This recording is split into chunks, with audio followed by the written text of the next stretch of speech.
স্বাগত জানাচ্ছি পুঁজিবাজার নিয়ে আমাদের নিয়মিত আয়োজন ব্যবসাপাতি সারাদিনে। এখন জানিয়ে দেব লেনদেনের সবশেষ অবস্থা। এই মুহূর্তে আমরা দেখতে পাচ্ছি ডিএসসি এক সূচক 3.96 পয়েন্ট বেড়েছে, অবস্থান করছে 4821 পয়েন্টে, এবং ডিএস30 সূচককে আমরা এই মুহূর্তে দেখতে পাচ্ছি 0.42 পয়েন্ট বেড়েছে, শতাংশের দিক থেকে 0.02% বেড়েছে এবং অবস্থান করছে 1849 পয়েন্টে। এবং ডিএসইএক্স সরিয়া সূচকটি 2.76 পয়েন্ট বেড়েছে, অবস্থান করছে 1191 পয়েন্টে এবং মোট লেনদেনের পরিমাণ 260 কোটি টাকা ছাড়িয়ে গেছে ইতিমধ্যে। লেনদেন হওয়া শেয়ার ও মিউচুয়াল ফান্ডের মধ্যে দর বেড়েছে এই মুহূর্তে 107টির, কমেছে 110টির। শুধুমাত্র শেয়ারগুলোর ক্ষেত্রে আমরা দেখতে পাচ্ছি 117টি দর বেড়েছে, কমেছে 109টি, এবং শুধুমাত্র মিউচুয়াল ফান্ডগুলোর মধ্যে 10টি মিউচুয়াল ফান্ডের দর এই মুহূর্তে আমরা বাড়তে দেখছি, কমেছে 11টি মিউচুয়াল ফান্ডের দর। জানিয়ে রাখি, ব্যবসাপাতির অনুষ্ঠান চলাকালে আপনারা আমাদের মতামত ও প্রশ্ন পাঠাতে পারবেন এসএমএস এর মাধ্যমে। আর এসএমএস পাঠাতে BIZ লিখে স্পেস দিন, এরপর আপনার নাম লিখে মতামত বা প্রশ্ন পাঠিয়ে দিন 16232 নম্বরে যে কোনো মোবাইল অপারেটর থেকে। পুঁজিবাজার নিয়ে আলোচনা করতে আজ আমাদের সাথে আছেন সাবেক ডিএসসি পরিচালক খুজিস্তা নুরি নাহারিন। আমরা চলে যাচ্ছি আলোচনায়। প্রথমে আপনাকে স্বাগত জানাচ্ছি আমাদের স্টুডিওতে আসার জন্য। ধন্যবাদ শাকিলা আপনাকে। পুঁজিবাজার নিয়ে প্রথমে আলোচনা, যে বর্তমান বাজারকে কিভাবে দেখছেন? এটা কি স্থিতিশীল বা স্বাভাবিক, কি বলে মনে করছেন? আপাত দৃষ্টিতে কিন্তু স্বাভাবিক বাজার, কারণ আপনি দেখবেন যে ধীরে ধীরে মানে মার্কেট যে বিহেভিয়ারটা 10 পয়েন্ট মাইনাস করছে কিংবা 10 পয়েন্ট প্লাস করছে, এটা খুবই একটা স্বাভাবিক বাজারের লক্ষণ। কিন্তু আমি মনে করি যে বর্তমান মার্কেটটা আনপ্রেডিক্টেবল, মানে ভেরি মাচ আনপ্রেডিক্টেবল। কারণ হচ্ছে যে আপনি আজকে যেটা দেখবেন যে টপ 10-এ যে শেয়ারগুলো আছে, যে শেয়ারগুলো লিড করছে, কালকে কিন্তু ডিফারেন্ট হয়ে যাচ্ছে সিনারিও, যার কারণে বিনিয়োগকারীরা দ্বিধাগ্রস্ত হয়ে পড়ছে যে কোন শেয়ারটাতে তারা বিনিয়োগ করবে, কি হবে নতুন। এবং আরেকটা জিনিস আপনি খেয়াল করবেন যে নতুন শেয়ার যেগুলো এসছে, নতুন শেয়ারগুলোর কিন্তু আধিপত্য প্রথম দিকে, মানে এটা আপস অ্যান্ড ডাউনস বেশি হচ্ছে। দেন অনেক ভালো পেড আপ ক্যাপিটালের শেয়ার আছে, ওগুলোর থেকে মৌলভিত্তি সম্পন্ন শেয়ার আমরা যেগুলোকে বলে থাকি, ওই শেয়ারগুলোর তুলনায় কিন্তু নতুন শেয়ারগুলো, যদিও এগুলো অনেকগুলো শেয়ার আছে যে হাই প্রিমিয়াম নিয়ে বাজারে এসছে, অনেকগুলো হয়তো ফেস ভ্যালুর নিচে নেমে গেছে, তারপরেও কিন্তু নতুন শেয়ার যেটাই আসছে ওইটাই টপ 10 কে লিড করছে। আপনি এই জিনিসটা দেখতে পাবেন। তবে আমি মনে করি যে সাংঘাতিক আনপ্রেডিক্টেবল একটা মার্কেট। মানে হ্যাঁ, আপনি যেটা বলছিলেন যে বাজারে বেশ ভালো কোম্পানি শেয়ারের দর দেখা যাচ্ছে ওভাবে বাড়ছে না, কিন্তু স্বল্প মূলধনী যে শেয়ারগুলো সেগুলোর ক্ষেত্রে দর বাড়তে দেখা যাচ্ছে। হ্যাঁ শাকিলা, এটার একটা কারণ, ওয়ান অফ দ্য রিজন হচ্ছে যে এই শেয়ারগুলো, ভালো মৌলভিত্তি সম্পন্ন শেয়ারগুলো কিন্তু ম্যাক্সিমাম আছে আপনার প্রাতিষ্ঠানিক বিনিয়োগকারীদের হাতে। এবং আপনি জানেন যে বাংলাদেশ ব্যাংক থেকে, রেগুলেটরি বডি যারা আছে বাংলাদেশ ব্যাংক, ওদের থেকে একটা চাপ আছে যে আপনাদের ব্যাংকগুলো কিংবা নন ব্যাংকিং ফিনান্সিয়াল যেগুলো ইনস্টিটিউট আছে তাদের উপর একটা প্রেশার আছে যে 2016-র 30th জুনের মধ্যে এটা তাদের এক্সপোজার লিমিটটা কমাতে হবে, এক্সপোজারটা লিমিটের মধ্যে আনতে হবে। এর ফলে হচ্ছে কি, যখনই কোনো ভালো মৌলভিত্তি সম্পন্ন শেয়ারের দাম বাড়ছে, ওইটা কিন্তু বেশি দিন বাড়তে পারছে না, একটু বাড়লো তারপরে কিন্তু তারা ওইটা সেল করে দিচ্ছে, সেল প্রেশার আসে, যার কারণে মার্কেটটা খানিকটা আমার মনে হচ্ছে যে ইমব্যালেন্স হয়ে যাচ্ছে। যেভাবে মার্কেটটা বিহেভ করার উচিত ছিল, যেভাবে ওইভাবে কিন্তু বিহেভ করছে না। হ্যাঁ, কারণ অনেকগুলো ভালো আপনি বিদ্যুৎ খাত বলেন, ব্যাংক খাত বলেন, কিংবা অন্য যেগুলো ভালো শেয়ার হিসেবে, এবং ব্লু চিপসের যে শেয়ারগুলো ছিল, ব্লু চিপস শেয়ারগুলো আমরা যাদেরকে বলতাম, ওই শেয়ারগুলোর কিন্তু অনেকগুলোরই ওইভাবে উঠতে পারছে না দাম, যেটা উচিত ছিল। কি ধরনের পদক্ষেপ নেওয়া উচিত বলে মনে করেন যে 30শে জুনের যে সময়সীমাটা শেষ হওয়ার কথা, মানে আপনার মনে? আমার মনে হয় যে 2010-এর যেই ধসটা হয়েছে, ওইটাও কিন্তু এক্সপোজার লিমিটটা হঠাৎ করে একটা নির্দেশনা এলো যে এটা 6 মাসের মধ্যে এক্সপোজারটা লিমিটের মধ্যে আনতে হবে ব্যাংকগুলোর। তো আমার মনে হয় যে এত অল্প সময়ে আসলে আনা সম্ভব না, এটা 10 বছর বাড়িয়ে দিলেই অসুবিধা কি, ব্যাংকগুলো পুনঃ অর্থায়ন করছে না। সো এখানে যদি এদেরকে আরেকটু সময় দেওয়া হয়, ওরা যেমন 2020 সময় চেয়েছে, তো এটা আমার মনে হয় যে সময় বাড়িয়ে দেওয়ার কোনো বিকল্প নেই, টাইম বাড়িয়ে দিতে হবে এটা, মানে এক্সপোজারটাকে লিমিটে আনার জন্য, তাহলেই সম্ভব একমাত্র ব্যালেন্স একটা সুন্দর পুঁজিবাজারের, আমি এটা মনে করছি। আরেকটা জিনিস সেটা হচ্ছে, যেমন যে টানা 7 কার্য দিবস দরপতন দেখলাম, মঙ্গলবার থেকে আবার কিছুটা বাড়ছে, তো এই পতন বেশ খানিকটা পতনের পর যে বেড়েছে, এটা কি কারেকশন অর মানে অন্য কিছু? এটা আসলে কারেকশন বলা যায়, কারণ আমি বললাম না যে বাজারটা অনেক ম্যাচিউরড বিহেভ করছে। আপনি অনেকগুলো শেয়ার দেখবেন যে অনেক বেশি কারেকশন হয়ে গেছে ভিতরে, কিন্তু আপনি যেটা দেখছেন ইন্ডেক্সে কিন্তু ওইটা দেখা যাচ্ছে না। কিন্তু আপনি অনেক ভালো শেয়ার যেগুলো বাড়া ছিল 1 মাস আগে কিংবা 15 দিন আগে, ওগুলো কিন্তু ভিতরে অনেক বেশি কারেকশন হয়ে গেছে। এখন আপনি জানেন যে সমস্ত শেয়ারগুলোর ফেস ভ্যালু কিন্তু মানে অভিহিত মূল্য ধরা হয়েছে 10 টাকা মূল ইয়েটা। সেই হিসেবে ধরেন 10 টাকা যেগুলো বেড়েছিল, অনেকগুলো শেয়ারের দাম 5 টাকা, 6 টাকা, 7 টাকা, এখানে কিন্তু 1 টাকাও অনেক টাকা কমে গেছে।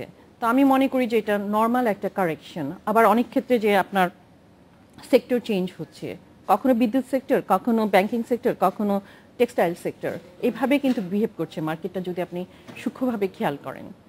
এটা খুবই নর্মাল একটা ব্যাপার। সেটার ব্যাপার। আবার একটা জিনিস সম্প্রতি আমরা দেখলাম, সেটা হচ্ছে ট্রাইব্যুনালের বিষয়টি আসছে যে পুঁজিবাজারে মামলা নিষ্পত্তিতে বিশেষ ট্রাইব্যুনাল হচ্ছে 2টি রায়ের ঘটনা ঘটেছে কিছুদিনের মধ্যেই।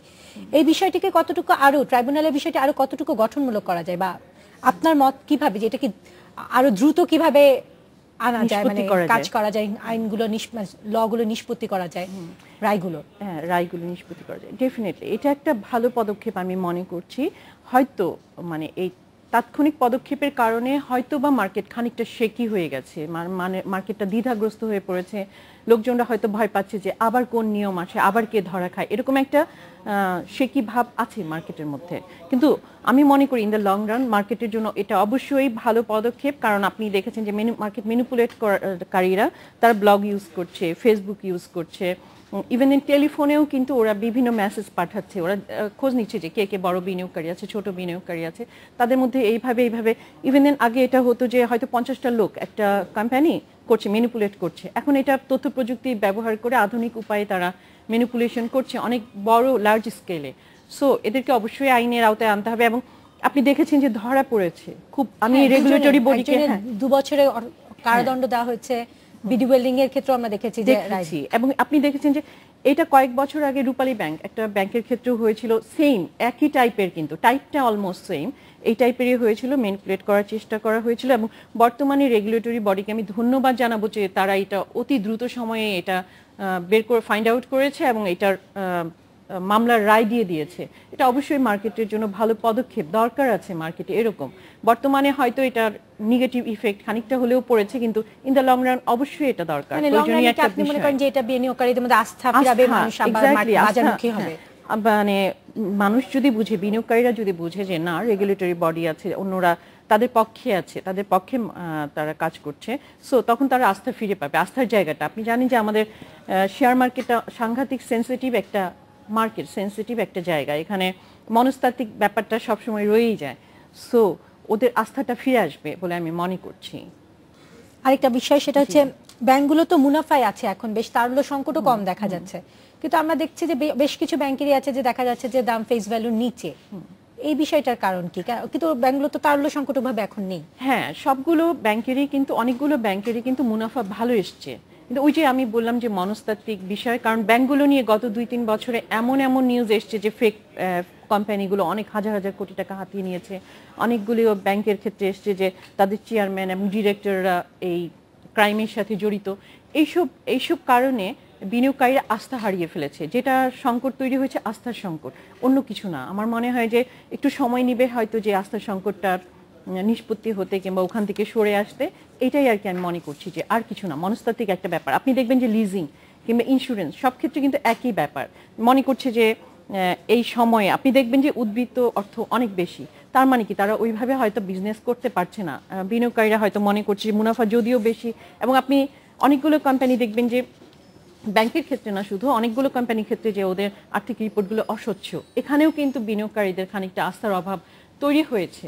সো ব্যাংকিং সেক্টরটা যেহেতু অনেক দিন বিজনেস করতে পারেনি কিংবা অনেক আজে বাজে নিউজ এসছে ওদেরকে নিয়ে, সব ব্যাংক না, কিছু কিছু ব্যাংকের ক্ষেত্রে যে এখানে হাজার কোটি টাকা লোপাট হয়েছে, লুটপাট হয়েছে, এসব কারণে বিনিয়োগকারীরা ওখান থেকে একটু সরে আছে বলে আমার মনে হয়। এটা অন্য কোনো বিষয় না, জাস্ট মনস্তাত্ত্বিক। জি, আমরা এখন একটা বিরতি নিচ্ছি, আবারও ফিরে আসবো আলোচনায়। জি অবশ্যই। এ পর্যায়ে নিচ্ছে একটা বিরতি, আমাদের সাথেই থাকুন।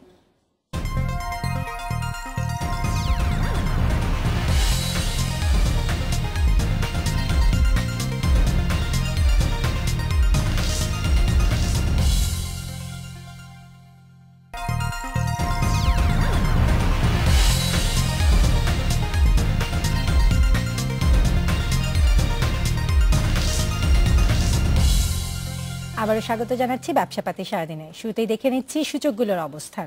আমরা বিরতির আগে কিছুটা ইতিবাচক দেখেছিলাম, এই মুহূর্তে আমরা দেখতে পাচ্ছি ডিএসই এক্স সূচক 6.70 পয়েন্ট বেড়েছে, শতাংশের দিক থেকে 0.14% বেড়েছে, অবস্থান করছে 4,823 পয়েন্টে। এছাড়া ডিএস30 সূচকটি এই মুহূর্তে দেখতে পাচ্ছি 1.06 পয়েন্টের মতো বেড়েছে, শতাংশের দিক থেকে 0.06% বেড়েছে, অবস্থান করছে 1,850 পয়েন্টে। এবং ডিএসই এস সরিয়া সূচকটি আমরা এই মুহূর্তে দেখতে পাচ্ছি 2.88 পয়েন্ট বেড়েছে, শতাংশের দিক থেকে 0.24% বেড়ে অবস্থান করছে 1,191 পয়েন্টে এবং মোট লেনদেনের পরিমাণ 290 কোটি টাকা ছাড়িয়ে গেছে ইতিমধ্যে। লেনদেন হওয়া শেয়ার এবং মিউচুয়াল ফান্ডগুলোর মধ্যে আমরা দেখতে পাচ্ছি এই মুহূর্তে 100টি দর বেড়েছে, কমেছে 117টি। শুধুমাত্র শেয়ারগুলোর ক্ষেত্রে আমরা দেখতে পাচ্ছি 113টি দর বেড়েছে, কমেছে 115টি। এবং শুধুমাত্র মিউচুয়াল ফান্ডগুলোর মধ্যে 9টি মিউচুয়াল ফান্ডের দর বেড়েছে, কমেছে 4টি মিউচুয়াল ফান্ডের দর। পুঁজিবাজার নিয়ে আলোচনা করতে আমাদের সাথে রয়েছেন সাবেক ডিএসসি পরিচালক খুজিস্তা নুরি নাহরিন। আমরা আবারও চলে যাচ্ছি আলোচনায়। আমরা তো বিরতির আগে পুঁজিবাজারের স্থিতিশীলতা বিভিন্ন জিনিস নিয়ে আলোচনা করছিলাম। বাজারের স্থিতিশীলতা আনতে বা সবকিছু মিলে একটা বিষয় আসছে, যান্ত্রিক ত্রুটির একটা বিষয় দেখছি আমরা কিছুদিন ধরে। আমরা তো দেখেছি যে বাজারকে আরো বেশি গঠনমূলক সবকিছু করতে বিভিন্ন সময় ওয়েবসাইটের পরিবর্তন হয়েছে। তো কিছুদিন ধরে যে আমরা যে নতুন ওয়েবসাইট 2014 ডিসেম্বরে চালু হয়েছে, 4বার ত্রুটি দেখলাম, বিষয়টি কিভাবে দেখছেন? শাকিলা, আপনি একটা সময় উপযোগী প্রশ্ন করেছেন আমাকে। সেটা হচ্ছে যে এটার যে সাফারিংস সাংঘাতিক, কি বলবো। আর নতুন সফটওয়্যারটা নিঃসন্দেহে ভালো। এখানে যেমন অনেকগুলো শেয়ার মানে দেখা যায়, অ্যানালিসিস করা যায় যে কোন শেয়ারটা আজকে বাড়লো, কি অবস্থা। একটা শেয়ার যদি আপনি দেখতে চান, নতুন নতুন আপনার সফটওয়্যারটার বিকল্প নেই, অনেক ভালো সফটওয়্যার, কিন্তু এটা আমাদেরকে ওইভাবে বেকআপ দিতে পারছে না। মানে ট্রেডিংয়ের মাঝখানে অফ হয়ে যাচ্ছেন, ট্রেডিংয়ের মাঝখানে আপনার মানে ওইটা বন্ধ করে যাচ্ছে, হঠাৎ করে কাজ করছে না। ওই শব্দটাকে কি বলে, কি হয়ে যাচ্ছে, যান্ত্রিক ত্রুটি যেটা, হ্যাঁ হয়ে যাচ্ছে, যার কারণে মানে প্রত্যেকদিন প্রতিনিয়ত আমরা প্রবলেম ফেস করছি।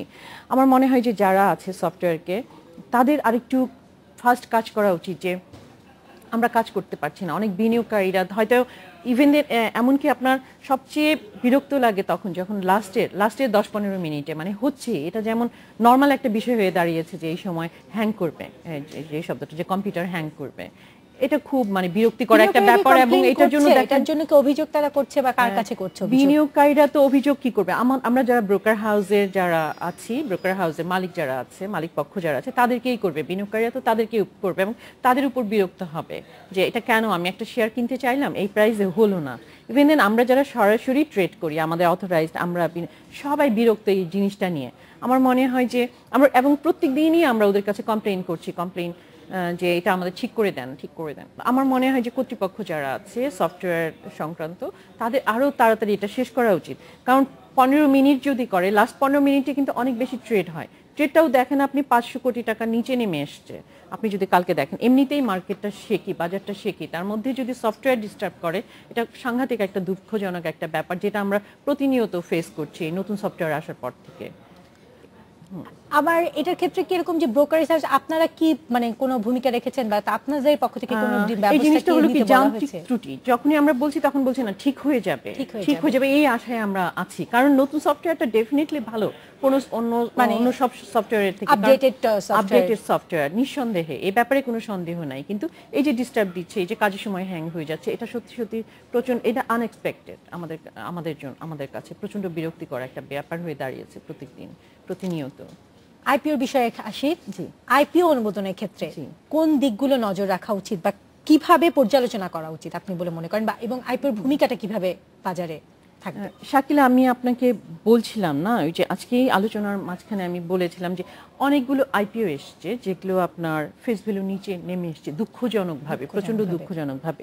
এটার কারণটা হয়েছে কি, যে আইপিও যখন এসছে তখন হাই প্রিমিয়াম নিয়ে এসছে, সামহাও কোনো না কোনোভাবে ওরা এসছে, যেটার মানে ওইটার কারেক্ট ভ্যালু ছিল না, নাম্বার 1। নাম্বার 2 হচ্ছে যে অনেক কোম্পানিগুলো আছে যারা বাজার থেকে টাকা তুলেছে, প্লেসমেন্টের মাধ্যমে টাকা তুলেছে এবং এমনি আইপিওর মাধ্যমে টাকা তুলে ওরা ব্যাংক লোনটা শোধ করে দিয়েছে। মার্কেট এক্সপানশনের ক্ষেত্রে, কোম্পানি এক্সপানশনের ক্ষেত্রে এবং কার্যকরিতার ক্ষেত্রে কিন্তু ওইভাবে টাকাটা যদি ইউজ হতো আমরা মুনাফাই দেখতে পেতাম, কিন্তু ওইভাবে তারা ইউজ করে না। এবং মুনাফাটা দেখা যাচ্ছে যে গত বছর যে মুনাফা দেখিয়ে এসছে তার থেকে মুনাফাটা কমে গেছে। এটা তো হতে পারে না। আপনি যখন এক্সপানশনে গেছেন, টাকাটা নিয়ে আপনি এক্সপান্ড করবেন, ভালো কাজ করবেন, মুনাফা কেন কম আসবে? তখন আপনার ওই যে ফিনান্সিয়াল রিপোর্ট নিয়ে তখন অস্বচ্ছ মনে করছে, যে অস্বচ্ছতা, ক্লায়েন্টরা আবার সে কি হয়ে যাচ্ছে, না যে কেন এরকম হচ্ছে। আগে দেখিয়েছে মার্কেটে আসার আগে যে এটা মুনাফা ভালো দিয়েছে, এভরিথিং ভালো, মৌলভিত্তি ভালো, সবকিছু দেখিয়েছে, কিন্তু পরের বার আসার পরে যখন আপনি মুনাফাটা ওই রকম দেখাতে পারবে না, তখন কিন্তু প্রশ্নবিদ্ধ হবে, স্বাভাবিক, কোম্পানিটা প্রশ্নবিদ্ধ হবে। তো আমাদের ক্ষেত্রে এটা হচ্ছে, এটা খুবই দুঃখজনক একটা বিষয়। আমি মনে করি যে যে কোনো আইপিও আসার আগে এটা আরো ভালো করে দেখে শুনে আসা উচিত, এবং তাদের মার্কেটটা যাচাই করতে হবে, তাদের কারখানাটা কতখানি কিরকম আছে, ওগুলো সবকিছু দেখতে হবে। সুনামের বিষয়টা কি দেখার প্রয়োজন বলে মনে করেন? সুনামের বিষয়টা, যে আইপিওর যে সুনাম, ম্যানেজমেন্ট, তাদের অনেক বছরের আর্থিক প্রতিবেদন সবকিছুই দেখা উচিত। এবং অনেকগুলো আছে আপনার অনেক আগের, এরকমও আছে যে অনেকগুলো কোম্পানি এসছে কিন্তু কারখানা নাই, হ্যাঁ, শুধুমাত্র ফেক কাগজপত্র দিয়ে। এখন অবশ্য ওরকমও হচ্ছে না, কিন্তু তারপরে আমি মনে করি যে এই ব্যাপারে আরো বেশি কেয়ারফুল হওয়ার প্রয়োজন আছে। আমরা 30 সেকেন্ড সময় পাবো, তো আমার একটা বিষয় জানার ছিল, সেটা হচ্ছে বাংলাদেশি বিনিয়োগকারীদের তো হুজুগেও বলা হয়, আপনি বিনিয়োগকারীদের কি বলবেন এবং কিভাবে তাদেরকে উদ্দেশ্যে কি বলবেন? আমি উদ্দেশ্যে বলবো যে বিনিয়োগকারী যে লাভ লস কিন্তু তার একান্ত তার নিজের। এখানে অনেক সময় বলে অমুক ভাই বলেছে, তমুক ভাই বলেছে, আমি অনেকবার বলেছি যে আপনি নিজে চিন্তা করে বিনিয়োগ করেন। এবং বিনিয়োগের ক্ষেত্রে আমি যেটা বলবো যে সবচেয়ে ইম্পর্টেন্ট হচ্ছে আপনি কখন কিনছেন। বিক্রি তো যে কোনো সময়ই করা যায়, কিন্তু কেনাটা অনেক ইম্পর্টেন্ট, যে আপনি কোন দামে কিনছেন, কোন সময়ে কিনছেন। একটা কোম্পানি আপনার ওইটার আর্থিক প্রতিবেদন দেখে কিনছেন কিনা, আপনি যদি একটু লোয়ার প্রাইসে কিনতে পারেন তাহলে কিন্তু মোটামুটি রিস্ক ফ্রি বলা যায় যে না রিস্ক ফ্রি। কিন্তু আপনি যদি হাইয়েস্ট প্রাইসে কিনেন, যেমন 2010-এ যেটা হয়েছিল, বিনিয়োগকারীদেরকে আমি একবার বলেছি যে আপনারা এখন চিৎকার করছেন, কিন্তু 2010-এ কিনেছেন কেন, এত হাই প্রাইসে কিনেছেন যে আসলে বিষয়টা নিয়ে আমরা আবারও আলোচনায় পাবো, ইনশাআল্লাহ দেখা হবে। আমরা এখন এখানে শেষ করছি। ধন্যবাদ শাকিলা আপনাকে। এই ছিল পুঁজিবাজারের আজকের আলোচনায়, সাথে থাকার জন্য ধন্যবাদ।